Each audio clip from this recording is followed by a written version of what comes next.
எல்லா பேப்பரும் கொண்டு இருக்கேன், வாசிட்டு கொடுங்க. அட பாவமே தாத்தா, இது உங்க பேப்பர். கீழே குப்புசாமின்னு கத்தினா நான் வந்து வாங்கிக்கிறேன். வயசான காலத்துல மேல வரணுமா? மனசுல தம்பிருந்தா மலை கூட ஏறலான்னு. உம்ம மாதிரி யாரையா காக்கா பிடிக்க முடியும்? உம்ம தரிசனம் பண்ணா சனீஸ்வரனையா தரிசனம் பண்ண மாதிரி. அப்ப சரி, டிஃபனுக்கு 2 எள்ளு பொட்டல வாங்கி போடுங்க. குப்புசாமி கையில தான் என் உசிரா இருக்கு. ஆமா, சாயந்தரம் ஆபீஸ்ல இருந்து வரும்போது நம்ம அட்டத்தை மறந்துடாதல். வரட்டுமா? மந்திரவாதி கையில இருக்கிற கிளியாமுக்கு நான் உயிர் போகுமே, அது மாதிரி பெருசோட உசுறு உங்க கையிலன்னு சொல்லிட்டு போதே, என்னங்க விஷயம்? அதுதான் குப்புசாமி. யாருக்கு எதை கொடுத்து கவர் பண்ணணுமோ அதை கொடுத்து கவர் பண்ணுமா இந்த குப்புசாமி.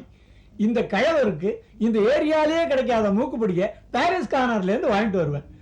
அந்த பையனுக்கு விளையாடுறதுக்கு சோடா குண்டு சோடா கடையில இருந்து வாங்கிட்டு வருவேன். அவ்வளவுதான். 2 பேருமே என் சொல்படி. சின்ன மீனை போட்டு தாண்டி குப்புசாமி பெரிய மீனை பிடிப்பான். பாத்து பிடிங்க குப்புசாமி. இது திமிங்கலமா கடிச்சு உங்களையே முழுங்கிட போகுதுன்னு சொல்ல வந்தேன். குட் மார்னிங் மச்சான். ஏண்டா மெக்கானிக் மடையா, இப்படி தினமும் சமாதிக்கு வைக்கிற மாதிரி ஒரு ரோஜா பூவை கொண்டு நீட்டுறிய, என்னடா அர்த்தம்?